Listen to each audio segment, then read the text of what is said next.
On December 6, 1917, two ships collided in Halifax Harbor, and thousands of people stopped to watch the burning vessel before the largest man-made explosion before the atomic age obliterated everything in sight. Tonight, we journey back to one of the most catastrophic moments in North American history. A cold December morning in Halifax, Nova Scotia, when curiosity became deadly. When the sight of a burning ship drew spectators by the thousands. When people pressed their faces to windows, gathered on rooftops, and lined the waterfront to witness what they thought was simply an unusual harbor fire.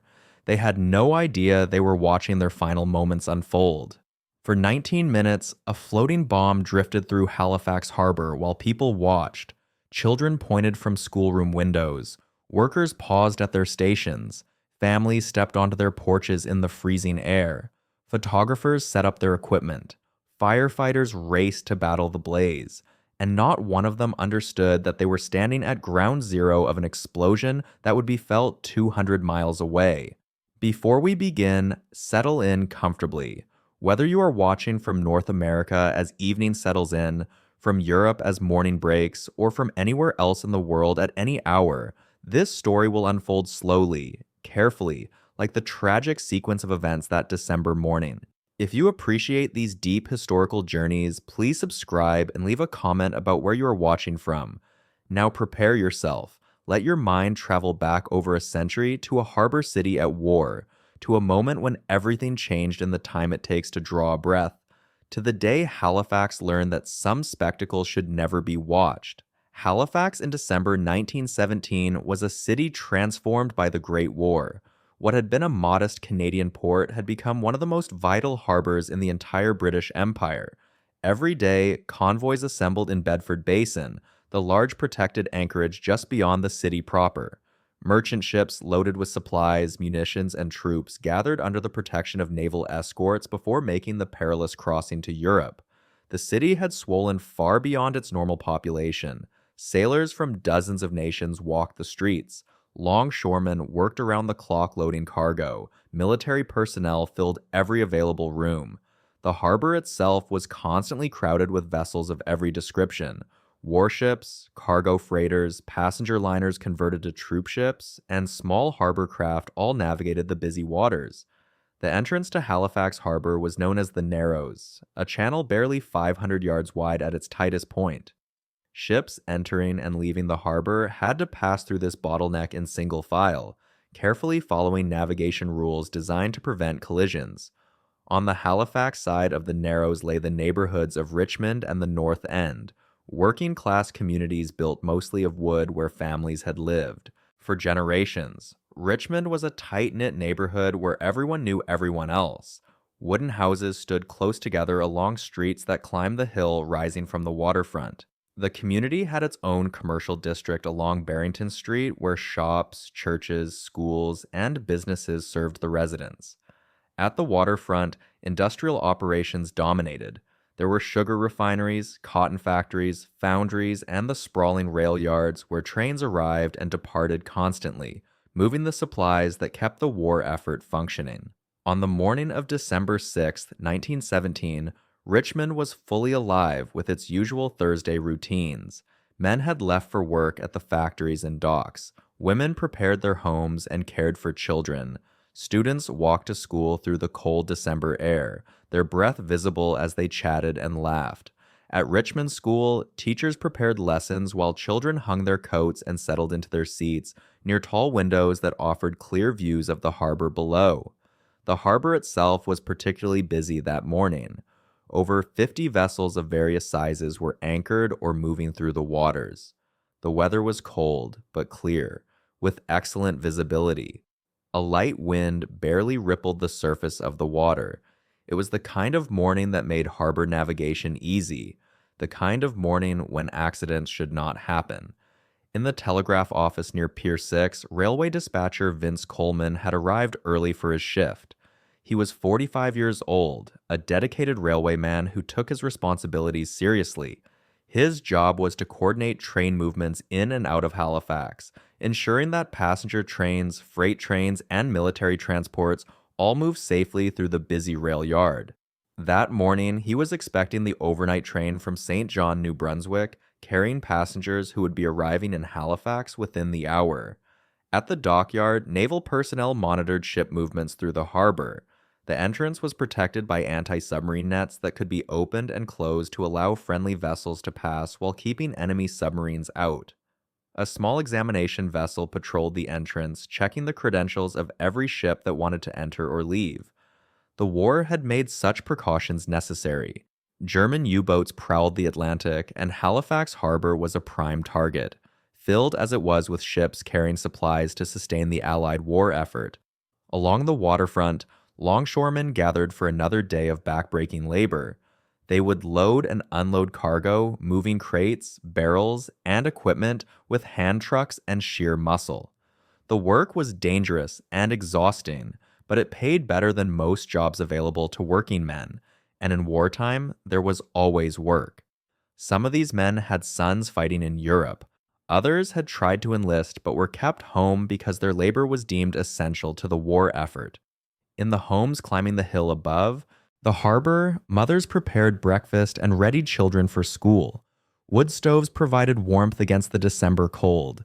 The smell of cooking oatmeal and frying bacon filled kitchens.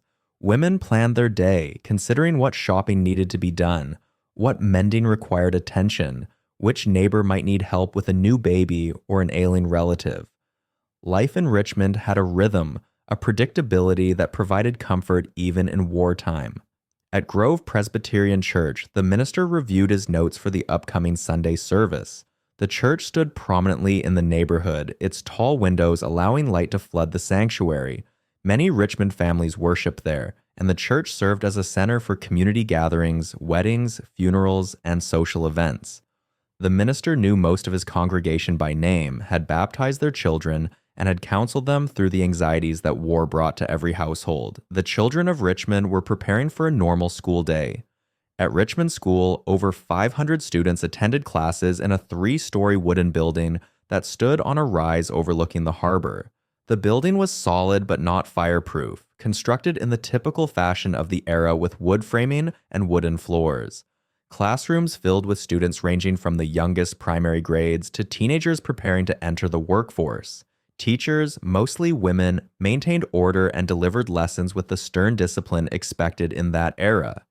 None of these people, going about their ordinary routines on an ordinary Thursday morning, had any idea that they were living the final hours of their lives.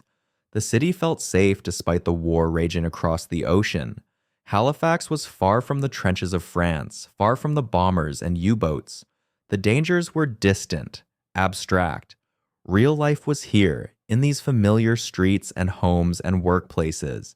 But out in the harbor, 2 ships were about to set in motion a chain of events that would make December the 6th, 1917, a date forever seared into Canadian memory. The SS Mont Blanc had arrived at the mouth of Halifax Harbor late in the afternoon of December 5th. She was a French cargo vessel, 320 feet long, built in 1899 and showing her age. Her hull was painted a nondescript color, and nothing about her outward appearance suggested that she was one of the most dangerous vessels afloat. But inside her holds, the Mont Blanc carried a cargo that transformed her into a weapon more powerful than any bomb yet created by mankind.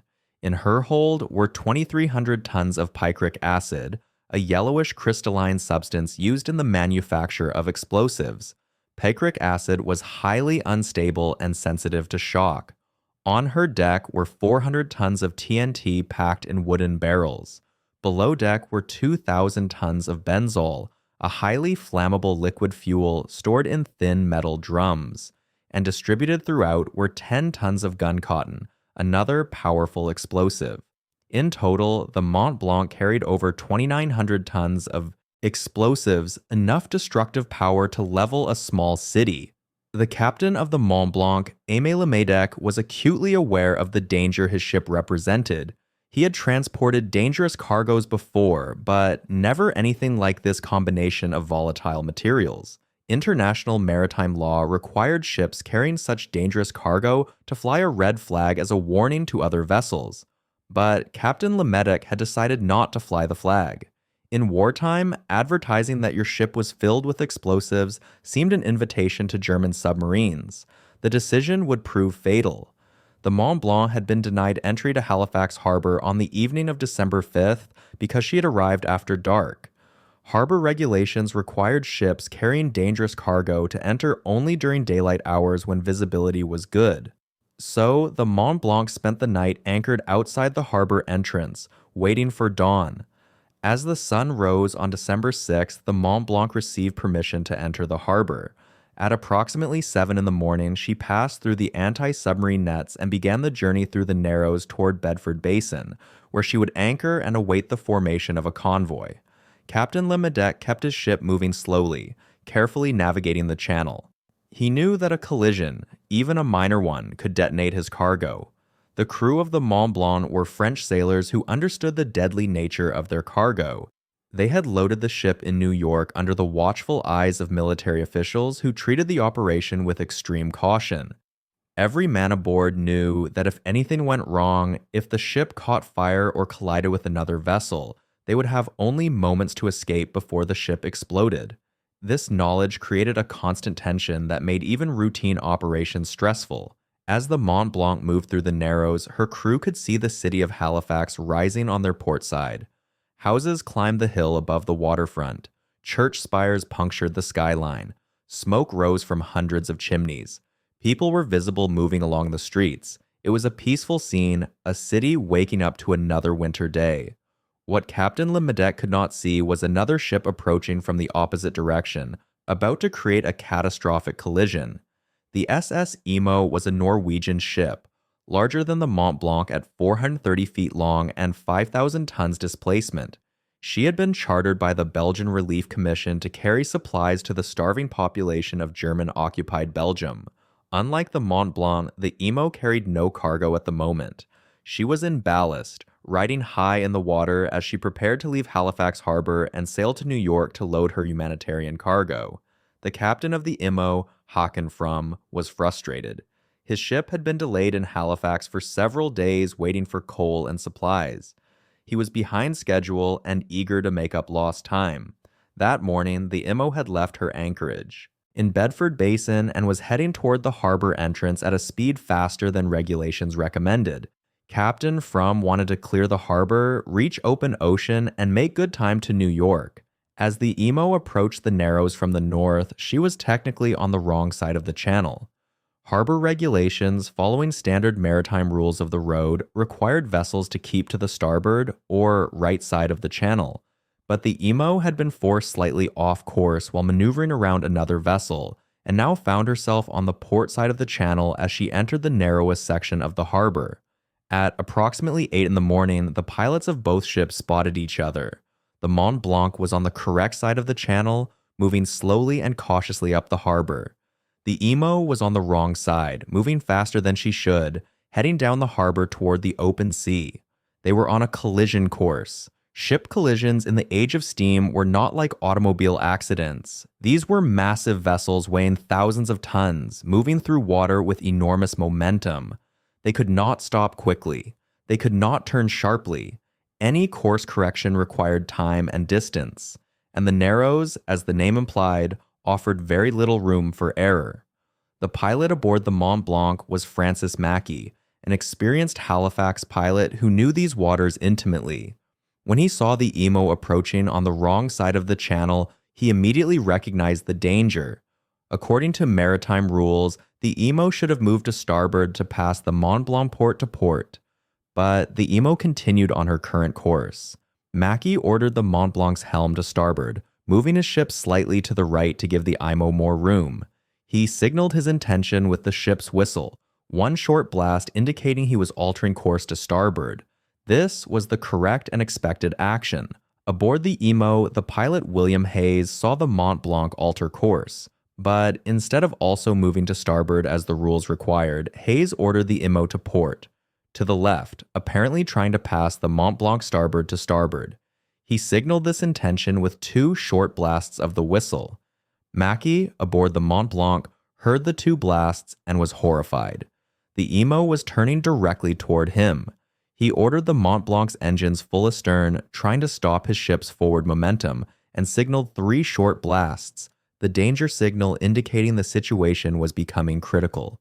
Both ships were now turning toward each other while their momentum carried them forward. Sailors on both vessels watched in growing alarm as the gap between the ships narrowed. Orders were shouted, whistles blasted, engines churned in reverse. But the laws of physics could not be overcome. 2 massive ships moving through water could not simply stop. At 8:45 in the morning, the bow of the SS Emo struck the SS Mont Blanc on her starboard side just forward of the bridge. The collision was not catastrophically violent. The ships were not moving at full speed. The Emo's bow penetrated perhaps 10 feet into the Mont Blanc's hull above the waterline. Under normal circumstances, this would have been a serious but survivable maritime accident. Both ships would have been damaged. There might have been injuries, but the vessels would have remained afloat and repairs would have been made. But these were not normal circumstances. The Mont Blanc was carrying 2,900 tons of explosives. The moment the Emo's bow penetrated the Mont Blanc's hull, the careful separation of the dangerous cargo was compromised. The collision ruptured drums of benzol stacked on the Mont Blanc's deck. The highly flammable liquid began pouring out, flowing across the deck and down into the hold. Sparks flew from the grinding metal of the 2 ships. The friction of steel against steel in the collision created exactly the ignition source that Captain Lemedic had feared. Within seconds, the benzol ignited. Flames erupted on the Mont Blanc's deck in a sudden whoosh of fire. The blaze spread with terrifying speed, racing across the spilled fuel and engulfing the forward section of the ship. Black smoke billowed into the cold December air, visible immediately across the harbor and throughout the city.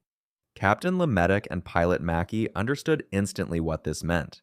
They had perhaps 20 minutes, maybe less, before the fire reached the explosives in the hold and the entire ship detonated. There was no possibility of fighting the fire. The water pressure from the ship's fire hoses would be inadequate. Even if they could somehow extinguish the flames on deck, the fire had already spread into areas they could not reach.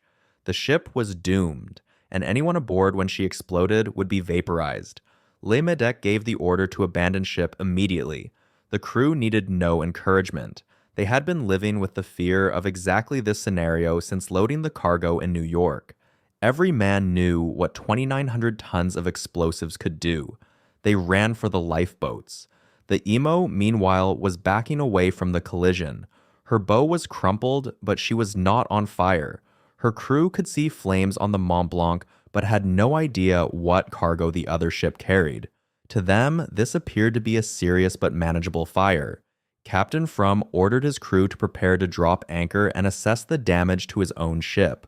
Aboard the Mont Blanc, the crew launched 2 lifeboats in a matter of minutes. They did not take time to gather belongings. They did not attempt to notify authorities on shore about the danger. Their only thought was escape. 23 crew members scrambled into the boats and began rowing frantically toward the Dartmouth shore on the opposite side of the harbor.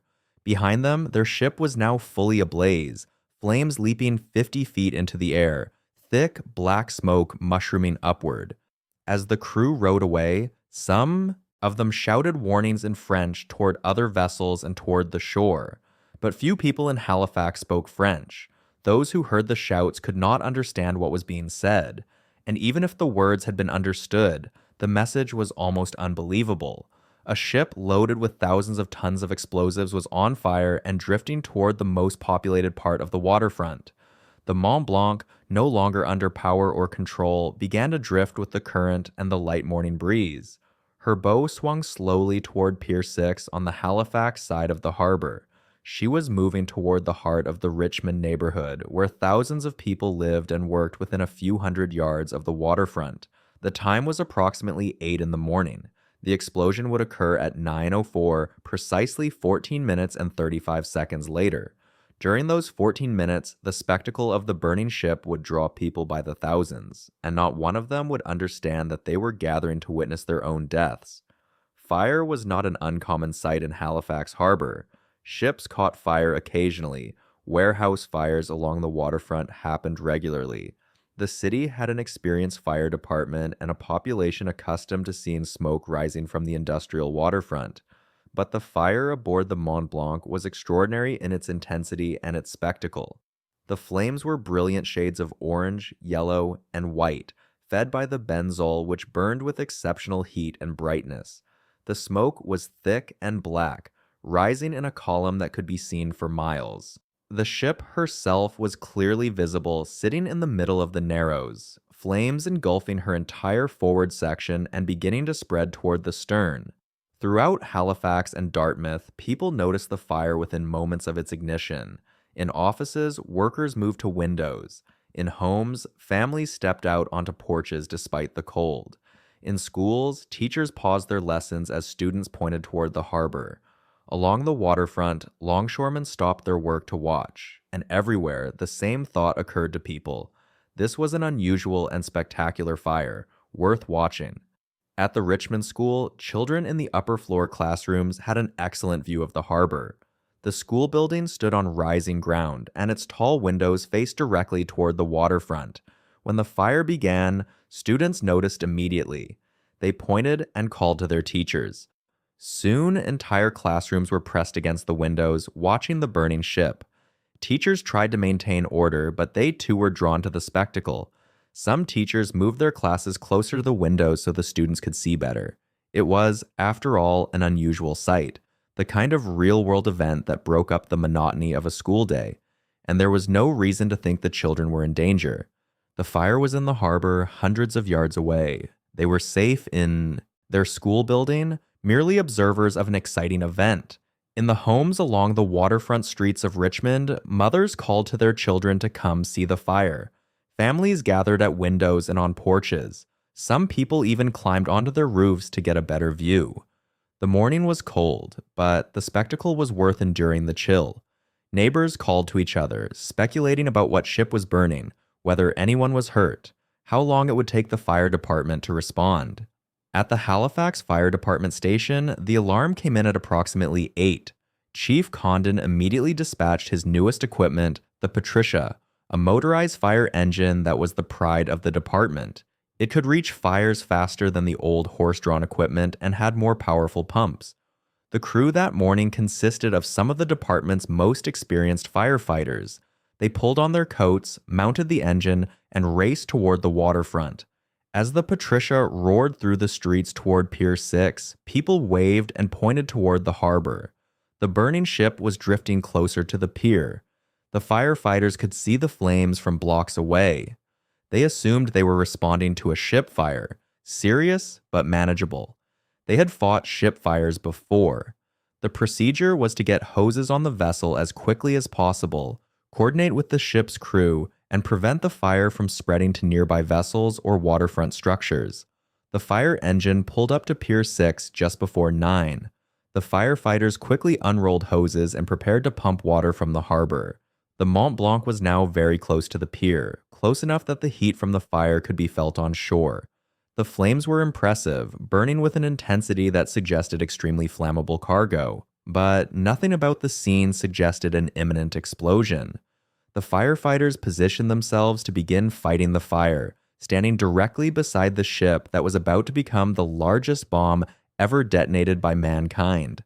On the Dartmouth side of the harbor, people also gathered to watch. The fire was even more visible from that perspective, with the burning ship silhouetted against the Halifax waterfront. Factory workers came out of buildings. School children were led outside by teachers who wanted them to see the event. Residents of Dartmouth stood in their yards, watching the drama unfold across the water. In the city center of Halifax, away from the waterfront, people heard about the fire and began moving toward vantage points. Office workers climbed to upper floors of buildings. People hurried to windows facing the harbor. The fire was the talk of the city. Something interesting was happening, a break from the routine of wartime life, a spectacle worth witnessing. At the naval dockyard, personnel were aware of the collision and the fire. Some officers were concerned about the proximity of the burning vessel to other ships and to the waterfront facilities. But there was confusion about what ship was involved and what cargo she carried. The Mont Blanc had entered the harbor only that morning, and her cargo manifests had not yet been properly reviewed by the naval authorities. If they had been, if someone had realized that a ship carrying thousands of tons of explosives was on fire and drifting toward the city, alarms would have been raised, warnings would have been issued, and thousands of lives might have been saved. But no alarm was raised. No warning was given. The fire burned, the ship drifted, and the people watched. In the telegraph office near Pier 6, Vince Coleman was at his post when he received a warning about the ship's cargo. A sailor who had fled the Mont Blanc encountered Coleman and tried to explain, in broken English mixed with French, that the burning ship carried explosives and was going to explode. Coleman immediately understood the danger.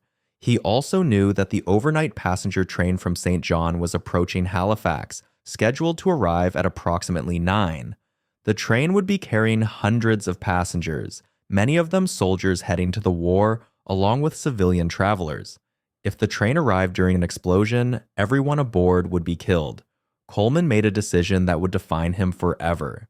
Instead of fleeing to save himself, he returned to his telegraph key and sent an urgent message to the railway dispatcher in St. John.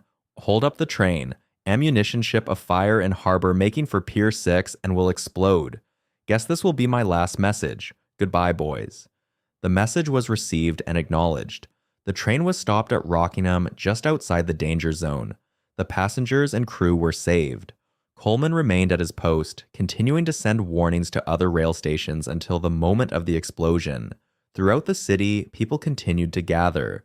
Office buildings emptied as workers crowded to windows. The crowd along the waterfront swelled to over 1,000 people standing in the open air, watching the fire. Parents held young children in their arms so they could see better. Teenagers climbed fences and lampposts for improved views. Photographers set up their equipment, planning to capture images of what they thought was simply a dramatic fire. The Mont Blanc continued to drift toward Pier 6, pushed by the current and the light wind. The flames engulfed more of the ship with each passing minute. The heat intensified. Paint on the hull blistered and peeled. Metal began to glow red. Inside the hold, the temperature climbed toward the critical point where the explosives would detonate. The time was 9. The spectators watched, fascinated, unaware that in 35 seconds they would cease to exist. At precisely 9:04 on the morning of December 6, 1917, the SS Mont Blanc exploded. The detonation was unlike anything anyone in Halifax had ever experienced or imagined. In a single instant, 2,900 tons of explosives converted from solid and liquid matter into expanding gases at temperatures exceeding 5,000 degrees. The ship did not merely explode. It vaporized. The steel hull, the machinery, the cargo, everything disappeared in a microsecond, converted into pure energy and shrapnel. The initial flash of the explosion was white, brighter than the sun, blinding to anyone looking directly at it. The light was visible over 100 miles away. It was followed immediately by an enormous fireball that rose into the sky, surrounded by a mushroom-shaped cloud of smoke and debris. The cloud would eventually climb to over 2,000 feet, visible from aircraft and ships far out in the Atlantic Ocean. But the visible effects, spectacular as they were not the primary killer. That distinction belonged to the blast wave. The explosion created a pressure wave that radiated outward in all directions at supersonic speed. Within the first 100 yards of the explosion, the pressure wave exceeded 100 pounds per square inch, more than enough to pulverize concrete and twist steel. Everything within a quarter-mile radius was simply obliterated. Buildings, trees, people, animals, everything ceased to exist in recognizable form. The destruction was so complete that afterward, the area looked as though it had been scraped clean. Foundations remained, but nothing else. The people who had been watching the fire, the spectators gathered along the waterfront, the firefighters beside the ship, the workers on the piers, they vanished in a fraction of a second. Their bodies were torn apart at the molecular level by the pressure wave. There was no time for pain, no moment of realization. One instant they existed, watching a fire, and the next instant they were gone, converted to atoms and scattered across the landscape. At Richmond School, over 500 students and teachers were pressed against the windows watching the burning ship when the explosion occurred. The pressure wave hit the building at the speed of sound. Every window shattered simultaneously, sending thousands of glass shards into the classrooms.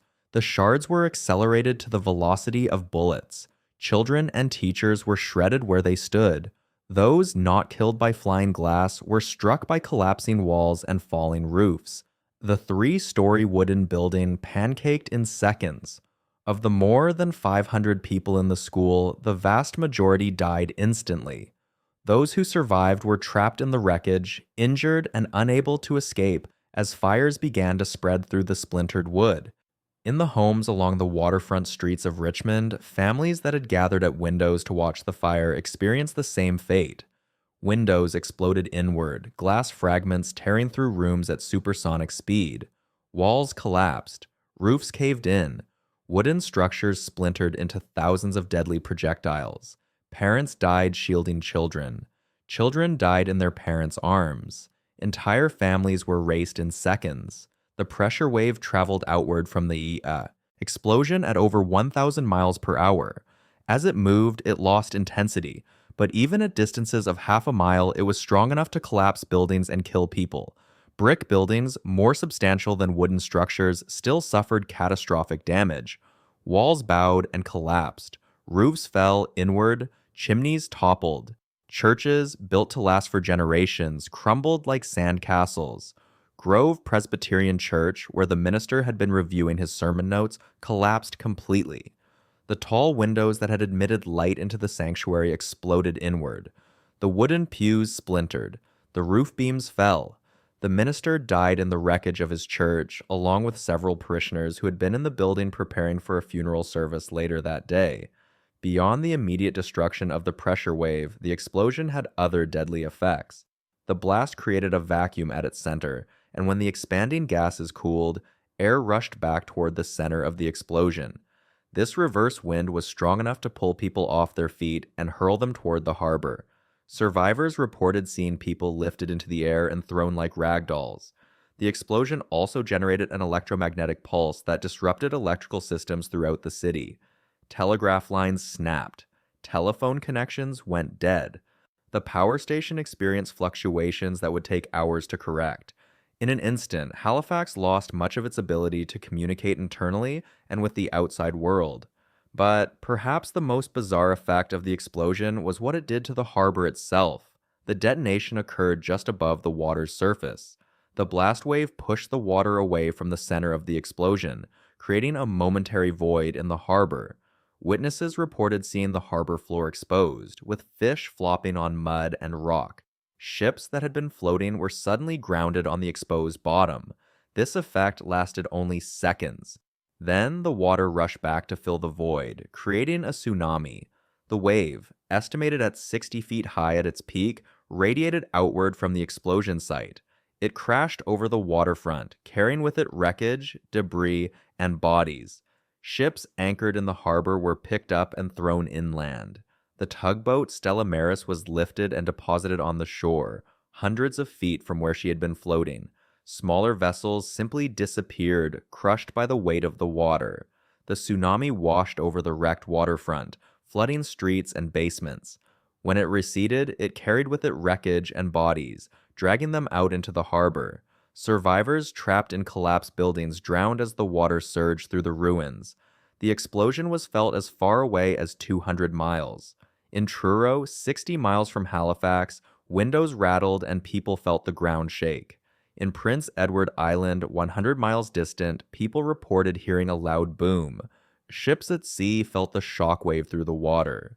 In Boston, 400 miles away, seismographs registered the explosion as an earthquake.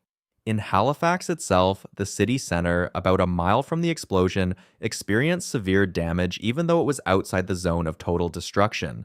Windows shattered in every building. People were cut by flying glass. Structures swayed and cracked. Debris rained from the sky. People who had been standing at windows watching the fire were thrown backward by the pressure wave or sliced by glass fragments. Hundreds were blinded instantly by glass shards penetrating their eyes. At the naval dockyard, personnel were thrown from their feet. Ships moored at the docks were damaged. Buildings collapsed or caught fire. Naval officers, emerging from wherever they had taken cover, faced a scene of apocalyptic destruction. The entire north end of the city was obscured by smoke and dust. Fires were visible everywhere. The sound of collapsing buildings continued for minutes after the initial explosion as weakened structures gave way. On the Dartmouth side of the harbor, the damage was less severe but still catastrophic. Buildings near the waterfront collapsed. Windows shattered throughout the town. People who had been outside watching the fire were killed by the pressure wave or by flying debris. The Mi'kmaq community at Turtle Grove, directly across from the explosion, was completely destroyed. Every building was leveled. Most of the residents died instantly. When the immediate effects of the explosion subsided, when the pressure wave had passed, when the tsunami had receded, when the debris had finished falling from the sky, an eerie silence descended on Halifax. It lasted perhaps 30 seconds, and then the screaming began. Survivors of the Halifax explosion described the moments immediately after the blast as surreal and nightmarish. The familiar city had been transformed into an alien landscape of destruction. Landmarks were gone. Streets were unrecognizable. The entire geography of the North End had been erased and redrawn in rubble and ruin. Those who had survived because they were far enough from the explosion or because they had been shielded by buildings or terrain emerged from cover to find a world that made no sense. The sky was dark with smoke and dust. Fires burned everywhere. The sound of collapsing buildings continued as weakened structures gave way. And everywhere, people were screaming for help. The walking wounded appeared first, staggering through the streets, covered in blood and dust, their clothing torn, their faces blackened. Many were blinded by flying glass, groping their way forward with outstretched hands, calling for help. Others clutched injuries, trying to stop bleeding from deep cuts. Some wandered in circles, disoriented by the blast, unable to comprehend what had happened. The survivors faced immediate dangers beyond their injuries. Fires had broken out throughout the ruined North End. Wood stoves in homes had been overturned by the blast. Gas lines had ruptured. Sparks from electrical wires had ignited splintered wood. Within minutes of the explosion, dozens of fires were burning, and they were spreading quickly through the debris. The wreckage of wooden buildings provided ample fuel. The winter wind, though light, was enough to carry sparks from one ruin to the next, and trapped in the wreckage were thousands of people, many still alive, crying for help. Parents called for children. Children screamed for parents. Neighbors shouted to each other, trying to determine who had survived. The rescue efforts began immediately, not as an organized response, but as individuals frantically digging through rubble with their bare hands, following voices, trying to free whoever could be saved. But the rescuers faced terrible choices. The fires were spreading. Time was limited. Should they continue digging for someone trapped deep in wreckage when they could hear voices from other locations? Should they try to save one person buried under heavy beams or move to another location where the victim was easier to reach? There were no good answers, only impossible decisions made in desperation. At Richmond School, the destruction was nearly total. The 3-story building had collapsed into a heap of splintered wood, broken glass, and twisted metal.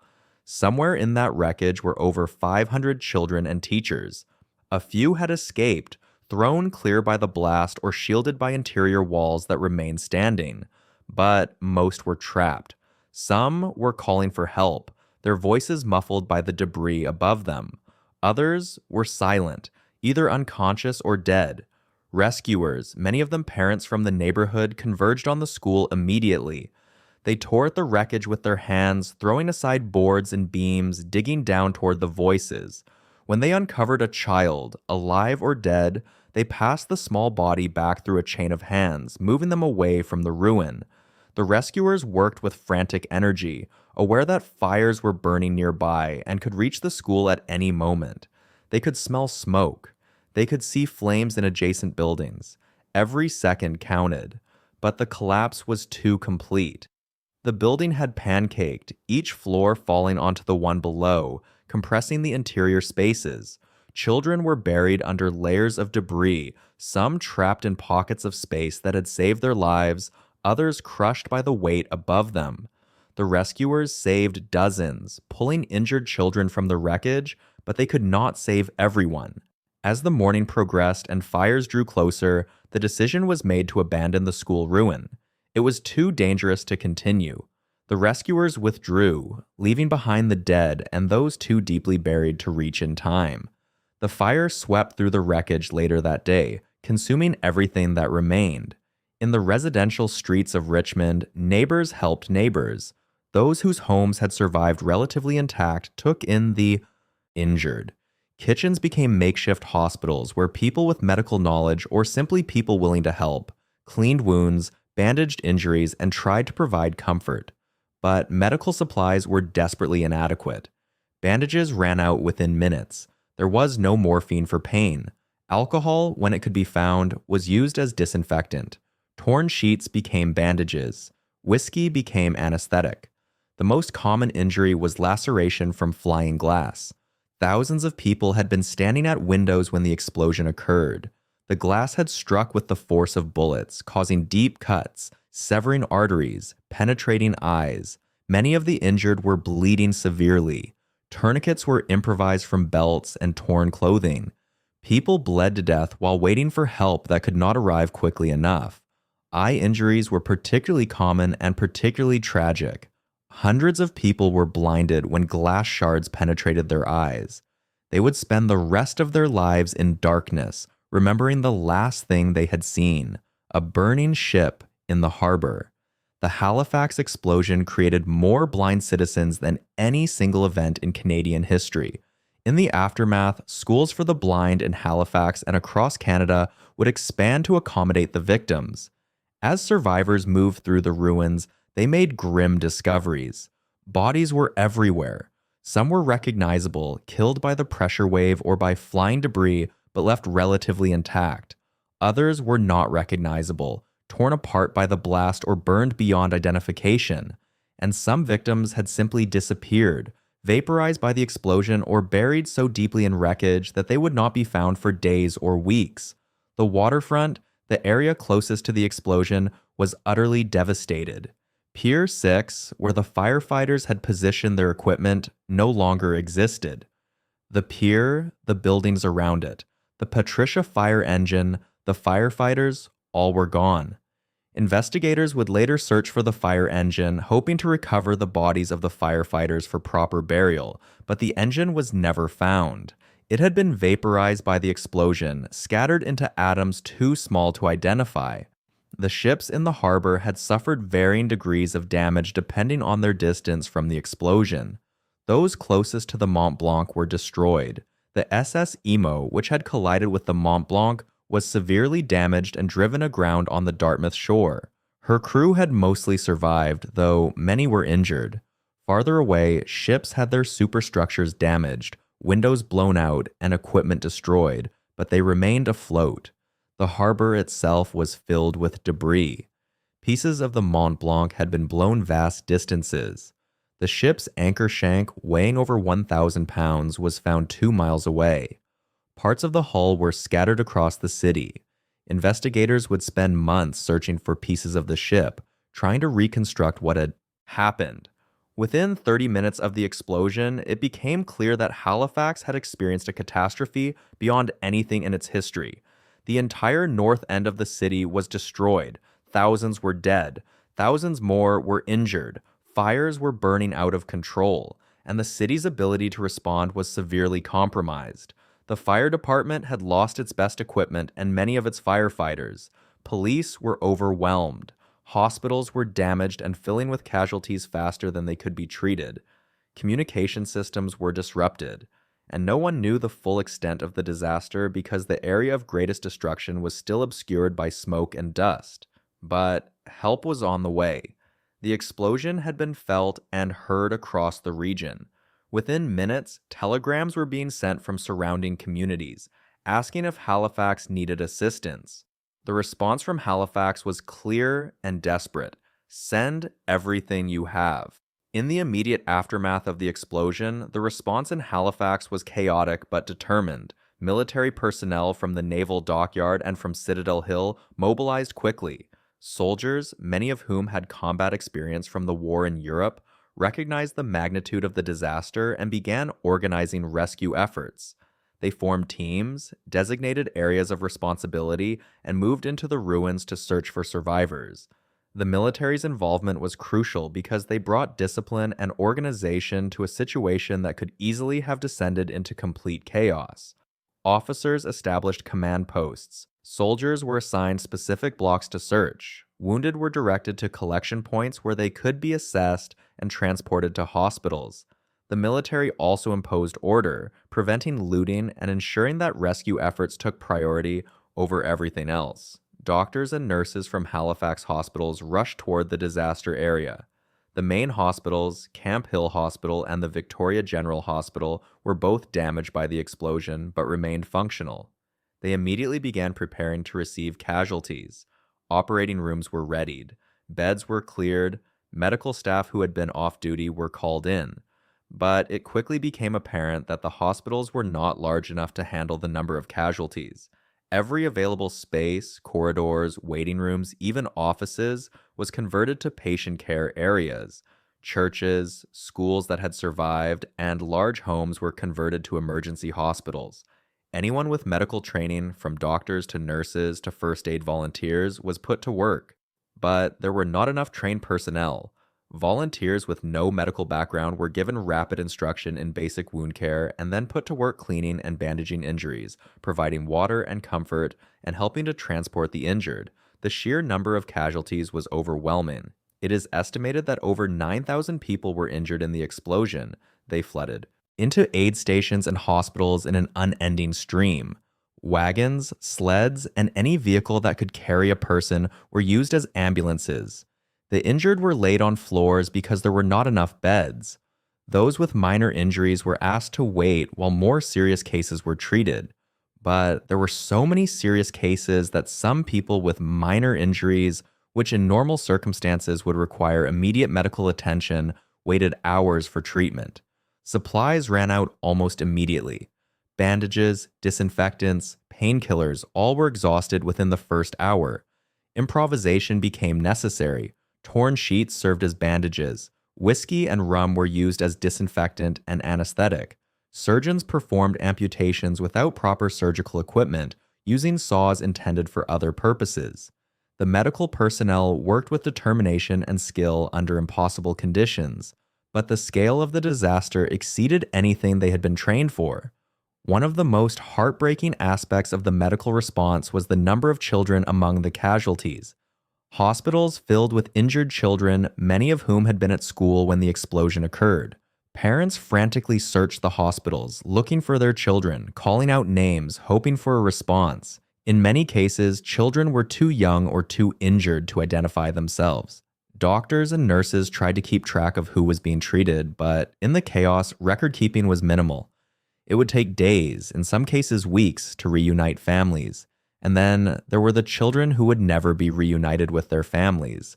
The explosion had created hundreds of orphans. Children whose parents had died in the blast found themselves alone, often injured, in a world that had suddenly become terrifying and incomprehensible.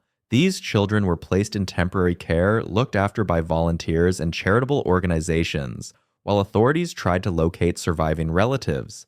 Some children were too young to even know their own names. They would grow up identified by the disaster that had orphaned them. As the morning progressed, news of the explosion spread beyond Halifax. In Truro, 60 miles away, a train was quickly loaded with doctors, nurses, and medical supplies and dispatched to Halifax. In New Brunswick, relief efforts were organized immediately, but the most significant response came from Boston, Massachusetts, 400 miles to the south. Boston had close ties to Halifax. Many Bostonians had Canadian relatives. Business connections were strong. And Bostonians remembered their own disasters, the molasses flood and the Great Fire of 1872, when outside help had been crucial. When word of the Halifax explosion reached Boston, the city mobilized immediately. Within hours, a relief train was being loaded with medical supplies, food, clothing, and construction materials. Doctors and nurses volunteered to go. Firefighters, police, and construction workers signed up to help. The train left Boston on the evening of December 6th, carrying a massive load of supplies and the message that Halifax was not alone. The Boston relief train would arrive the next morning, and its arrival would mark the beginning of a massive relief effort that would continue for weeks. But Boston was a day away. In the meantime, Halifax had to manage on its own. And as if the explosion had not been enough, nature was about to add another challenge. On the evening of December 6th, as rescuers continued to search through rubble by lantern light and hospitals struggled to treat the flood of casualties, the weather changed. A storm system moved in from the Atlantic, bringing wind, dropping temperatures, and snow. By midnight, a full blizzard was in progress. The timing could not have been worse. Thousands of people were homeless, their houses destroyed or rendered uninhabitable by the explosion. They huddled in temporary shelters in undamaged homes of neighbors, in churches and schools, wherever they could find space. But many were still outside, trapped in rubble, or searching for family members in the ruins. The snow fell heavily, accumulating rapidly. Wind gusts reached 50 miles per hour, creating drifts and making visibility nearly zero. The temperature plummeted to well below freezing. Survivors who had endured the explosion now faced the threat of freezing to death. Rescuers trying to search the ruins found their task immensely more difficult. Lanterns blew out in the wind. The snow obscured paths and landmarks. The cold numbed hands, making it difficult to grip tools or move debris. And the accumulating snow buried rubble, hiding evidence of where people might be trapped underneath. Fires that had been burning throughout the North End were partially extinguished by the snow, which was a blessing in one sense, but the smoke and steam from the dying fires mixed with the blowing snow to create an impenetrable fog. Rescuers worked largely by feel, by sound, by following voices calling for help from beneath the snow-covered ruins. For those trapped in wreckage, the blizzard added a new terror. Many were injured and unable to move. The cold crept into their bodies. The snow drifted over them, burying them more deeply. Some survivors who might have been rescued, given a few more hours of searching time, froze to death before they could be found. The homeless population faced a desperate situation. Halifax had perhaps 6,000 people who were suddenly without shelter on one of the coldest nights of the winter. Emergency shelters were set up in every available building, but there was not enough space. People packed into spaces designed for hundreds, with 1,000 or more trying to squeeze inside. Body heat provided some warmth, but ventilation was poor, conditions were unsanitary, and disease would soon become a concern. The military requisitioned large buildings, including schools and warehouses, and converted them to emergency housing. Stoves were brought in, blankets distributed, and food prepared in mass quantities. But organizing such large-scale relief efforts took time, and in the meantime, people suffered. Children cried from cold and hunger. Adults, exhausted from the trauma of the explosion and the physical demands of searching for survivors, collapsed from fatigue. The blizzard continued through the night and into the next day. By the morning of December 7th, Halifax was buried under a foot of snow, with drifts much deeper in some areas. The destroyed North End was a landscape of white humps marking where buildings had stood. The snow had created a strange and eerie silence, muffling sounds, absorbing the cries that had filled the air the previous day. But the blizzard did not stop the rescue efforts. Soldiers and volunteers continued to dig, now having to first remove snow before they could reach the rubble beneath. The work was exhausting. Men worked until they collapsed, were revived with hot coffee or soup, and went back to digging. The urgency was driven by the knowledge that there were still people alive under the rubble, people who could be saved if they were reached in time. As daylight returned on December 7th, the full scope of the devastation became clearer. Aerial photographs taken from aircraft that had flown to Halifax to assist showed the complete destruction of an area covering nearly 2 square miles. Over 1,600 buildings had been completely destroyed. Another 12,000 had been damaged. The waterfront was unrecognizable. Piers were gone. Railway tracks were twisted and torn up. The entire industrial infrastructure of the North End had been obliterated. Estimates of the death toll began to be compiled, though accurate numbers would not be known for weeks. Initial estimates suggested at least 1,000 dead, but that number would rise as more bodies were recovered and as injured people succumbed to their wounds. The final death toll would be calculated at 1,182 people killed instantly or died from injuries in the following days, with an additional 9,000 injured.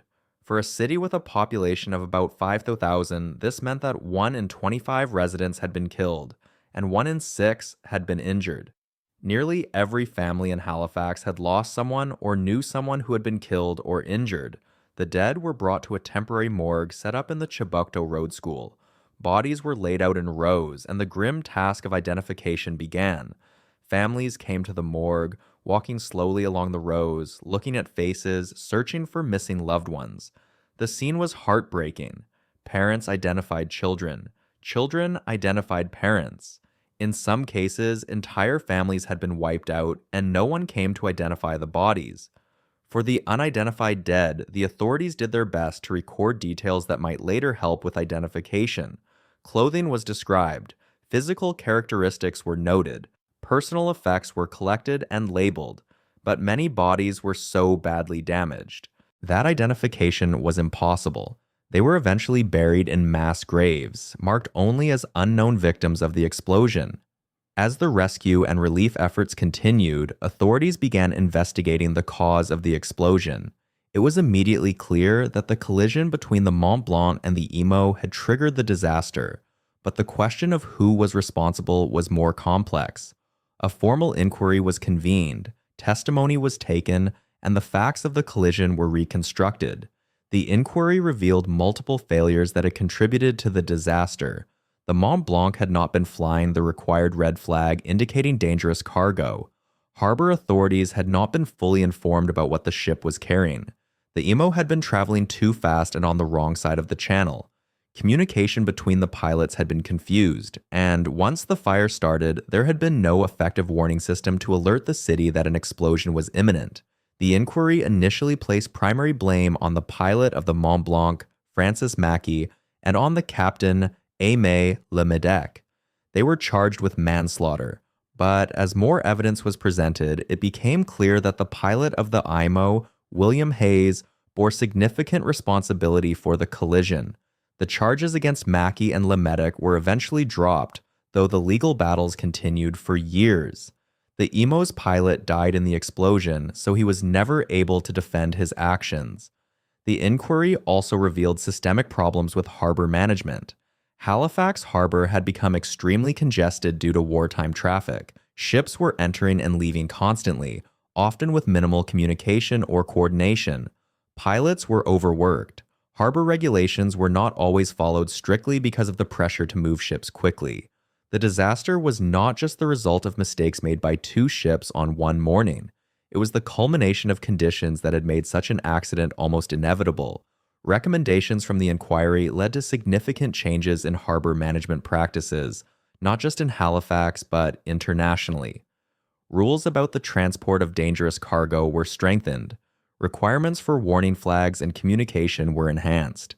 Harbor traffic management was improved. The Halifax explosion became a case study in what can go wrong when dangerous materials are not handled with extreme caution. But no amount of procedural improvement could undo what had happened. The dead could not be brought back. The injured could not be made whole. The destroyed neighborhoods could not be instantly rebuilt. Halifax faced years of recovery. The reconstruction of Halifax began even as rescue efforts continued. It was clear that the city could not wait. Winter was setting in, and thousands of people needed housing. The Canadian government, along with British and American relief organizations, mobilized resources on a massive scale. Temporary housing was constructed rapidly. Simple wooden structures, little more than barracks, were erected in areas that had survived the explosion. They were not comfortable, but they provided shelter. Families moved into these temporary homes, grateful for walls and a roof, even if the spaces were small and drafty. These temporary structures would house hundreds of families for months, in some cases for over a year, while permanent housing was constructed. The process of clearing the rubble began. It was a monumental task. Thousands of tons of debris had to be removed, sorted, and hauled away. Salvageable materials, bricks, timbers, metal, were saved for reuse. The rest was loaded onto wagons and taken to dumping sites. The work provided employment for hundreds of men, many of whom had lost their own homes and were desperate for income to support their families. As the land was cleared, plans for rebuilding were developed. The government decided not to simply reconstruct the north end as it had been. Instead, they would plan a new neighborhood with wider streets, better infrastructure, and more durable buildings. It was an opportunity to improve the living conditions that had existed before the explosion. The new neighborhood would be called the Hydrostone District, named for the type of fireproof concrete block used in construction. The Hydrostone District was designed by architect Thomas Adams, a town planner from Britain. He envisioned a garden suburb with rows of attached houses, each with a small yard, arranged along tree-lined streets. The houses were built from the hydrostone blocks, which were more expensive than wood but far more resistant to fire and weather. The design was both practical and aesthetically pleasing. The Hydrostone District still exists today, over 100 years later, and is considered one of the finest examples of early 20th century town planning in Canada. But construction took time. The first houses were not ready until late 1918, nearly a year after the explosion. In the meantime, families made do with temporary housing or with living in damaged homes that had been minimally repaired. The winter of 1917-1918 was difficult for everyone. Fuel was scarce, food supplies were limited, and the emotional trauma of the explosion weighed heavily on the entire city. Children struggled particularly with the aftermath. Many had lost parents, siblings, or friends. Many were dealing with permanent injuries, blindness, amputations, disfiguring scars. Schools reopened, but teachers found their students distracted, anxious, prone to panic at loud noises. It would take years for the psychological wounds to heal, and for some, they never fully did. Despite the hardships, the people of Halifax showed remarkable resilience. Communities came together to support each other. Neighbors helped neighbors rebuild. Churches provided not just spiritual support, but practical assistance, organizing work crews, distributing donated goods, and offering spaces for community gatherings. The sense of shared suffering created bonds that would last for generations. The relationship between Halifax and Boston deepened as a result of the disaster. Bostonians had responded with immediate and generous aid. The relief train that arrived on December 7th was only the first of many shipments of supplies. Boston doctors and nurses stayed in Halifax for weeks, treating the injured. Boston firefighters helped battle the blazes that continued to burn. Boston construction workers helped with the rebuilding. The city of Halifax never forgot this kindness. Every year since 1918, Halifax has sent a Christmas tree to Boston as a gesture of gratitude. The tree is displayed prominently in Boston Common, and its lighting ceremony has become a cherished tradition in both cities. The Halifax Christmas tree in Boston is a living symbol of the friendship forged in the aftermath of tragedy. Today, over 100 years after the Halifax explosion, the disaster remains a defining moment in the city's history. Memorials have been erected to honor the victims. The most prominent is the Halifax Explosion Memorial Bell Tower at Fort Needham, which stands on the hill overlooking the area where the explosion occurred. The carillon in the tower plays every day at noon, a reminder of the lives lost. December 6th is commemorated annually in Halifax. A memorial service is held at Fort Needham. Survivors, when they were still alive and now their descendants, gather to remember. The names of the dead are read aloud, a process that takes hours because there are so many. Schools teach students about the explosion, ensuring that new generations understand what happened and why it matters. The explosion has been the subject of numerous books, documentaries, and historical studies. Historians have analyzed every aspect of the disaster, from the technical details of what caused the collision to the broader social and political context of Halifax during wartime. The explosion has also entered popular culture, referenced in novels, films, and songs as a symbol of sudden catastrophic tragedy. But beyond the historical analysis and the memorials, the Halifax explosion is remembered because of the human stories. The story of Vince Coleman, the railway dispatcher who stayed at his telegraph key to save a train full of passengers, knowing he would die. His final message, guess this will be my last message. Goodbye, boys, has become one of the most poignant examples of self-sacrifice in Canadian history. The story of the Mi'kmaq community at Turtle Grove, which was completely destroyed with almost no survivors. The Mi'kmaq people have lived in the Halifax area for thousands of years, and the explosion was a devastating blow to that community. Their story is often overlooked in general accounts of the disaster, but it is an essential part of the full history. The story of the blind survivors who lost their sight because they were watching the burning ship. Organizations for the blind in Halifax grew significantly after the explosion, providing education and support for those who had to navigate a world without vision. Many of the blind survivors lived long lives, becoming advocates for the blind community and ensuring that services were available for others with visual impairments. The story of the orphans, children who lost their entire families and had to build new lives from nothing. Some were adopted by relatives. Others were taken in by families who were themselves struggling but could not bear to see a child without a home. Some of these orphans grew up to become prominent citizens, carrying with them always the knowledge of what they had survived. And the story of the spectators, the thousands of people who stood and watched a burning ship, fascinated by the spectacle, unaware that they were observing their own approaching death. Their story is perhaps the most haunting because it reminds us of the unpredictability of tragedy, of how quickly an ordinary moment can become extraordinary, and of the thin line between curiosity and catastrophe. The Halifax explosion was the largest man-made explosion in human history until the atomic bombs of 1945. It released energy equivalent to roughly 2.9 kilotons of TNT, about 1/5 the power of the bomb dropped on Hiroshima. The comparison is sobering. What happened in Halifax was a preview of the atomic age, a demonstration of what happens when massive amounts of energy are released suddenly in a populated area. Scientists studied the Halifax explosion for decades, analyzing the blast effects, the pressure wave, the thermal effects, and the distribution of debris. This research informed later studies of nuclear weapons. In a tragic way, the people of Halifax contributed to human understanding of explosion physics, though they paid a terrible price for that knowledge. The explosion also changed how societies think about disaster preparedness. Halifax in 1917 had no disaster plan, no coordinated emergency response system, no stockpiles of medical supplies for mass casualties. The chaos and confusion in the immediate aftermath of the explosion demonstrated the need for such planning.